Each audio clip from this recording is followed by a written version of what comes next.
الحمد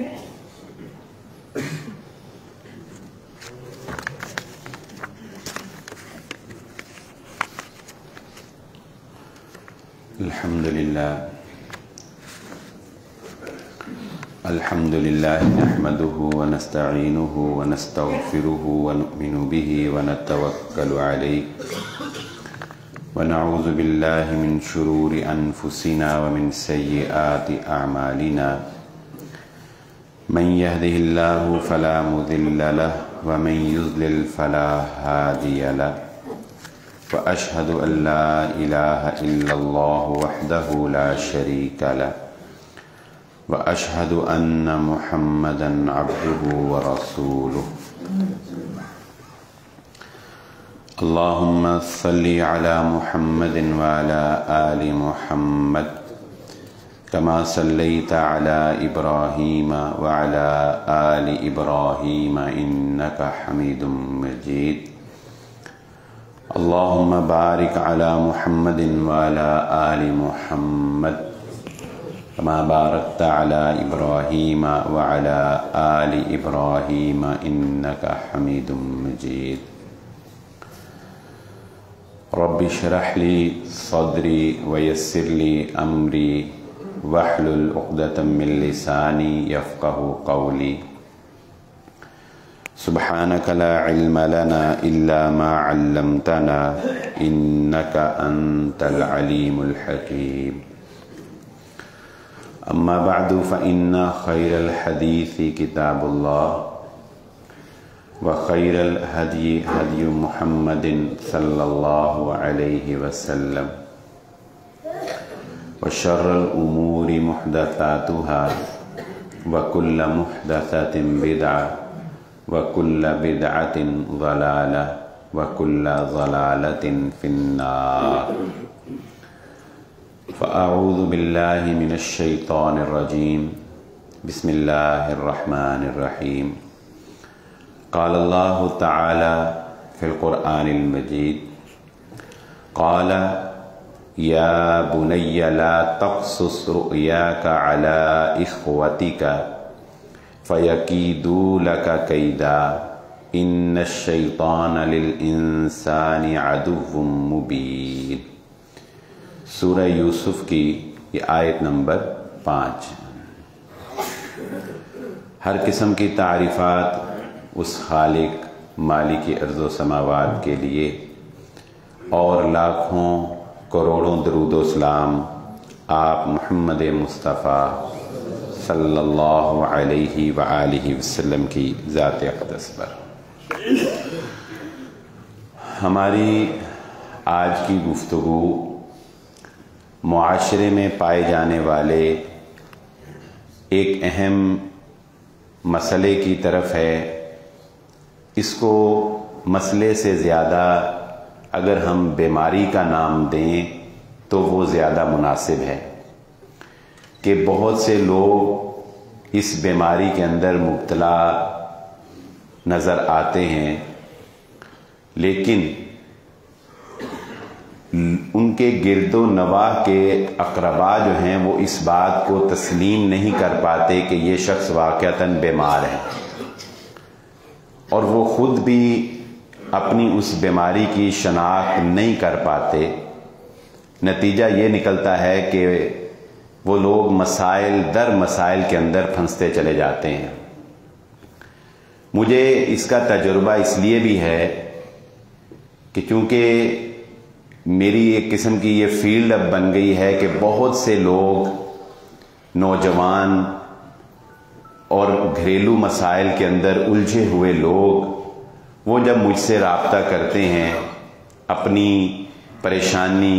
اپنی تکلیف، اپنا مسئلہ بیان کرتے ہیں، تو مجھے اندازہ ہوتا ہے کہ دراصل یہ لوگ ایک ذہنی بیماری کا شکار ہیں۔ ان کو اور کوئی مسئلہ نہیں ہے۔ وہ سمجھتے ہیں کہ پتہ نہیں ہمارے اوپر کسی نے جادو کر دیا ہے، کوئی کہتا ہے کہ پتہ نہیں کسی نے کوئی بندش کر دی ہے، کوئی نظریہ رکھتا ہے، کوئی نظریہ رکھتا ہے۔ لیکن دراصل بہت سے لوگ ہوتے ہیں جو دماغی طور پر ڈسٹرب ہوتے ہیں، ذہنی طور پر الجھاؤ کا شکار ہوتے ہیں، جسے ہم اگر معاشرے میں رائج الفاظ میں تعبیر کرنا چاہیں تو ہم یوں کہہ سکتے ہیں کہ وہ انزائٹی کا یا ڈپریشن کا شکار ہوتے ہیں۔ اس انزائٹی اور ڈپریشن کی وجہ سے ان کو جسمانی بیماریاں بھی لاحق ہو جاتی ہیں، اور نفسیاتی بیماریوں کی وجہ سے وہ ایک بوجھ سا اپنے اوپر فیل کرتے ہیں، اور پورے خود نہیں بلکہ پوری فیملی کے لیے وہ ایک ڈسٹربنس کریٹ کر دیتے ہیں۔ ایسے لوگوں کو میں یہ سمجھتا ہوں کہ ایک دین سے وابستہ انسان جتنا بہترین گائیڈ کر سکتا ہے وہ کوئی اور نہیں کر سکتا ہے، کیونکہ محمد الرسول اللہ صلی اللہ علیہ وآلہ وسلم کو جب لوگ آ کے اپنا مسئلہ بیان کرتے تھے تو آپ صلی اللہ علیہ وآلہ وسلم ہر سوال کرنے والے کو ایک ہی جواب نہیں دیتے تھے بلکہ مختلف جوابات دیتے تھے۔ کسی کو کوئی مشورہ دیا، کسی کو کوئی مشورہ دیا، کسی کو کوئی مشورہ دیا۔ کسی نے آ کے پوچھا، اس کو کہا اپنی زبان اور اپنے ہاتھوں کی حفاظت کر، کسی مسلمان کو اس سے تکلیف نہ پہنچا۔ کسی نے آ کے پوچھا، آپ نے فرمایا لا تغضب، تو غصہ نہ کیا کر۔ کسی نے آ کے پوچھا، اس کو کہا تو صلہ رحمی کیا کر۔ کسی نے آ کر پوچھا تو اس کو کہا تو ہمسائے کے ساتھ اچھا۔ یہ کیا تھا؟ یہ دراصل اللہ رب العزت نے جو نبی صلی اللہ علیہ وسلم کو صلاحیت دی تھی، لوگوں کی نفسیات، لوگوں کی ذہنوں کو پڑھ کر اس کے مطابق اس کو گائیڈ کرنا، یہ وہ خاصہ تھا جو رسول اللہ صلی اللہ علیہ وسلم کو عطا کیا گیا تھا۔ اور یہی ایک ہم آج تک صرف اسی پر سمجھتے رہے کہ ایک عالم دین کا کام کیا ہے کہ اس سے نماز کا طریقہ پوچھ لو، اس سے وضو کے مسائل پوچھ لو، اس سے طہارت کے، یہ ہیں بالکل، یہ لازمی بھی ہیں، یہ بنیادی چیزیں ہیں۔ لیکن اگر آپ کسی ذہنی خلفشار کا شکار ہیں، آپ کا بچہ کسی ذہنی خلفشار کا شکار ہے، تو اسے کسی عالم دین کی صحبت کے اندر لے کر جائیں، اس کا پراپر اس کے سے علاج کروائیں، وہ اس کے ساتھ باتیں کرے۔ بہت سے نوجوان ایسے تھے جن کو میں نے صرف اپنے ساتھ ایک دوستانہ ماحول پرووائڈ کیا اور وہ حشاش بشاش ہو گئے۔ یعنی وہ لوگ جو یہ کہتے تھے کہ مطلب پسند کی شادی کرنا چاہتے تھے لیکن شادی نہیں ہو پائی، اور وہ ایسا نوجوان زندگی سے خود کو بیزار سمجھنے لگ جاتا ہے نا، وہ سمجھتا ہے کیونکہ ہمارا میڈیا دکھاتا ہی یہ کچھ ہے کہ لڑکی نہیں ملی لہذا کچھ نہیں ملا، محبت نہیں ملی لہذا زندگی فضول ہے، یہی دکھاتا ہے۔ تو ایسا نوجوان وہ ارد گرد کا ماحول دیکھ کے، لیکن جب وہ ایک دین کے ساتھ وابستہ ہوتا ہے تو اس کو تو سمجھ ہی پھر آتی ہے کہ اصل تو میں بھٹکا ہوا تھا، اس کی روح میں جان آ جاتی ہے، وہ زندگی سے پیار کرنے لگ جاتا ہے۔ زندگی سے ہارا ہوا شخص زندہ ہو جاتا ہے اور وہ زندگی سے پیار کرنے لگ جاتا ہے۔ تو اس کے اوپر، اس شعبے کے اوپر کام کرنے کی ضرورت ہے، اس کو باقاعدہ ایک شعبہ اور ایک فیلڈ سمجھ کر اس کے ساتھ وابستہ ہونے کی ضرورت ہے۔ آج اسی پر میں چند ایک باتیں جو ہیں وہ آپ کے گوش گزار کرنا چاہوں گا۔ انزائٹی اور ڈپریشن کے مریض کا سب سے بڑا المیہ یہ ہوتا ہے کہ لوگ اس کو بیمار تسلیم نہیں کرتے۔ لوگ اس کو، اس کا شوہر بیوی کو، ماں باپ بچے کو، بھائی کو، دوست، وہ اس کو بیمار فیل نہیں کرتے، بلکہ وہ کیا کہتے ہیں، اکثر کہا جاتا ہے اس کی عادت ہی بری ہو گئی ہے، یہ ہو ہی ایسا گیا ہے، یہ سوچتا ہی نیگیٹو ہے، اس کے اندر نیگیٹیوٹی بڑھ گئی ہے، یہ اس کے خیالات ہی ایسے ہیں، یہ ہے ہی غصیلا، یہ ہے ہی چڑچڑا، اس کے اندر فلاں ہے، اس کے اندر فلاں ہے۔ اور وہ بندہ جو خود سے جنگ کر رہا ہوتا ہے، اس کو بھی سمجھ نہیں آ رہی ہوتی کہ دراصل میرے ساتھ ہو کیا رہا ہے، میں کیوں ایسا ہو گیا ہوں۔ وہ اس کو، چونکہ جب تک آپ بیماری کو بیماری نہیں سمجھیں گے، اس کا علاج نہیں کروائیں گے، اور جب تک آپ علاج نہیں کروائیں گے آپ کیسے ٹھیک ہو پائیں گے۔ تو سب سے پہلا المیہ ہمارا یہ ہے کہ ہم ایسے شخص کو بیمار نہیں سمجھتے۔ تو میں کچھ علامات آپ کے سامنے ذکر کرتا ہوں کہ جس سے آپ کم از کم یہ ڈیسائیڈ کرنے میں کامیاب ہو جائیں گے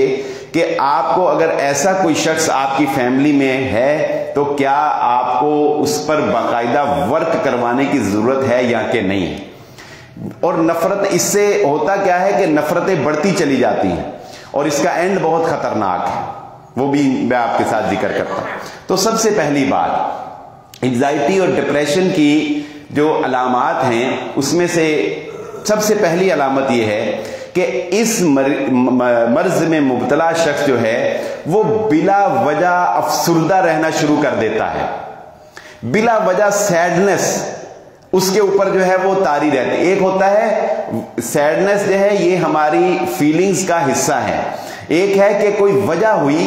کوئی نقصان ہوا اور آپ کے اوپر جو ہے وہ افسردگی طاری ہوئی، یہ ہوتی ہے وقتی، اور ایک وقت کے بعد یہ ختم ہو جانی چاہیے، یہ ہے نارمیلٹی۔ اگر آپ ایب نارمیلٹی کی بات کریں تو ایب نارمیلٹی یہ ہے کہ کوئی بات بھی نہیں ہوئی، بلا وجہ ایک شخص اداس رہنا شروع کر دے،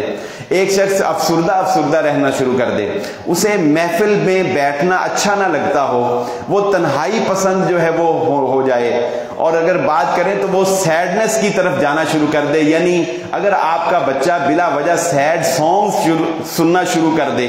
لیکن یہ ایک الگ چیز ہے کہ سانگ سننا حرام ہے، لیکن یہ معاشرے کا حصہ ہے۔ اگر آپ کا بچہ جو ہے وہ سیڈ سانگ جو ہے وہ لگائے رکھتا ہے ہر وقت، ٹھیک ہے، اور اسے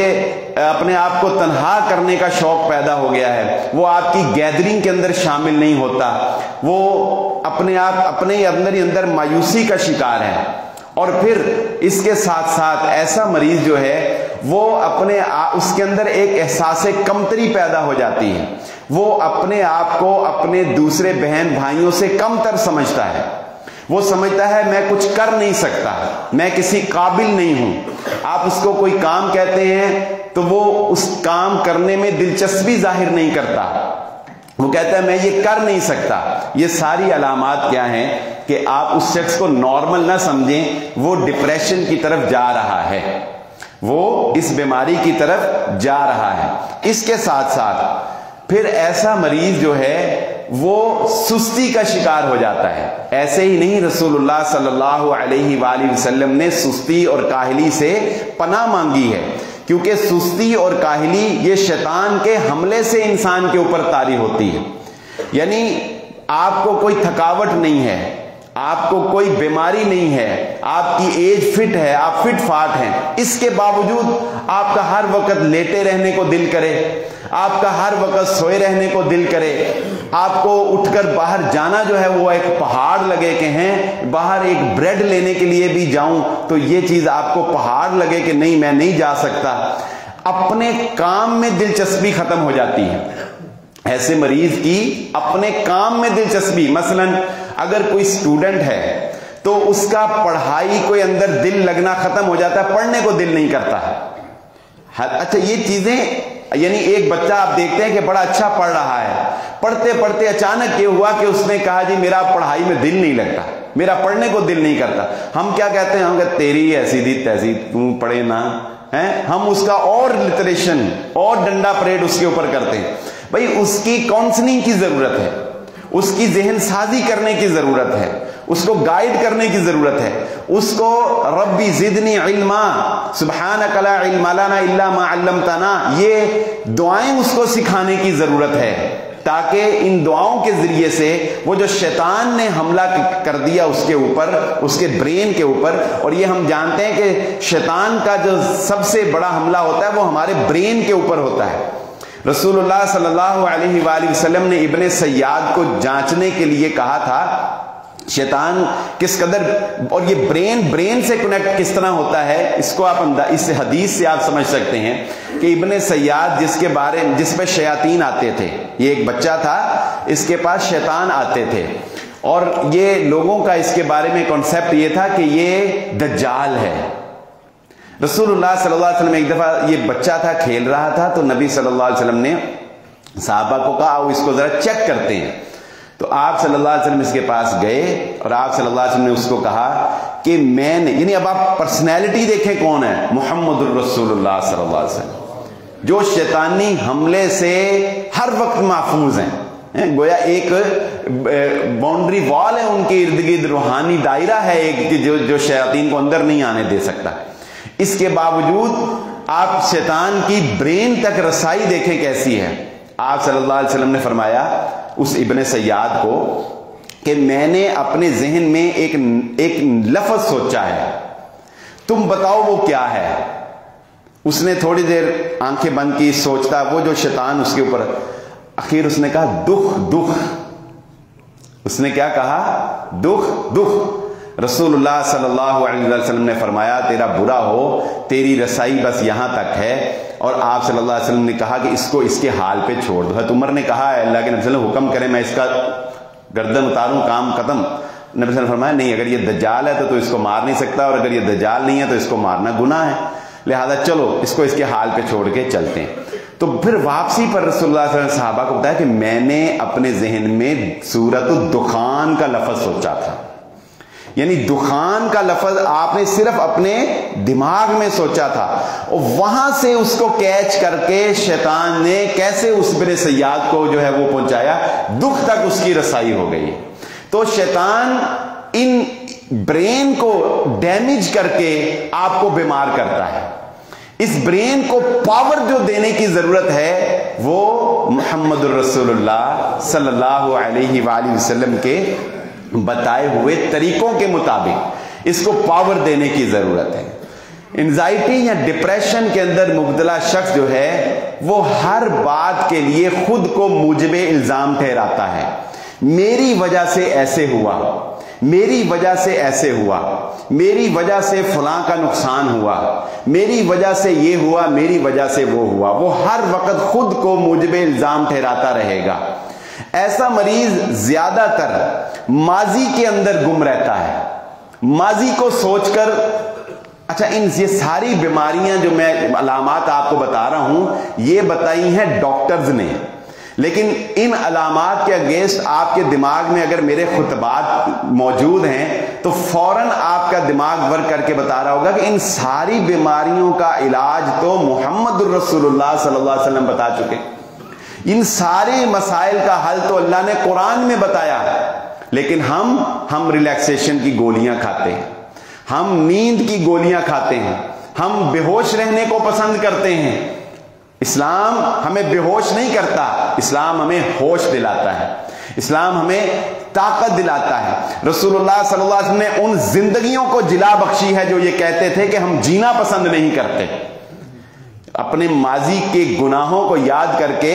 ایسے لوگ بھی تو رسول اللہ صلی اللہ علیہ وسلم کے پاس آئے نا جو کہتے تھے کہ ہم آئینے میں اپنی شکل نہیں دیکھ سکتے، ہم اتنے بڑے پاپی ہیں، جو کہتے تھے اللہ کے نبی صلی اللہ علیہ وسلم دنیا کا کوئی چھوٹے سے چھوٹا اور بڑے سے بڑا گناہ میں نے نہیں چھوڑا، بتاؤ میں کیا کروں، مجھے راتوں کو نیند نہیں آتی۔ ان کو رسول اللہ صلی اللہ علیہ وسلم نے وہ جلا بخشی کہ وہ جنت کے مہمان بن گئے۔ کیسے؟ اس ذہن کو پاور دے کے آپ نے فرمایا سابقہ گناہوں کو چھوڑ، آئندہ کا مجھ سے وعدہ کر لے۔ اس نے کہا آئندہ کی آپ کو گواہی دیتا ہوں۔ اللہ کے نبی صلی اللہ علیہ وسلم نے فرمایا پھر سابقہ کے بارے میں سن لے، اللہ تیرے سابقہ گناہوں کو بھی نیکیوں کے اندر تبدیل فرما دے۔ یہ ہے علاج، یہ ہے علاج۔ وہ ریلیکسیشن کی آدھی گولی سے یہ علاج کہیں زیادہ طاقتور ہے، کہیں زیادہ پاورفل ہے۔ تو جوانی میں، یا بلکہ جوانی نہیں کہنا چاہیے، کون سا ایسا انسان ہے جس سے خطا نہیں ہوتی، سوائے اس کے کہ ہمارا عقیدہ ہے کہ انبیاء معصوم عن الخطا ہیں۔ اس کی بھی ایک الگ سے تفصیل ہے کہ معصوم عن الخطا کا معنی کیا ہے،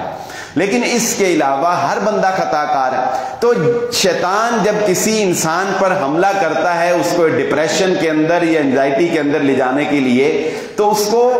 یاد کرواتا ہے تیرا ماضی، تو اتنا برا انسان تھا، تو نے ماضی میں یہ کیا، تو نے ماضی میں وہ کیا، تو اچھا نہیں ہے، تو برا ہے، تیرے ساتھ فلانے نے ایسے زیادتی کی، تیرے ساتھ فلانے نے ایسے زیادتی کی۔ اور انسان ان خیالات کو سوچ سوچ سوچ سوچ کے وہ گویا کہ زندگی سے بیزار ہو جاتا ہے۔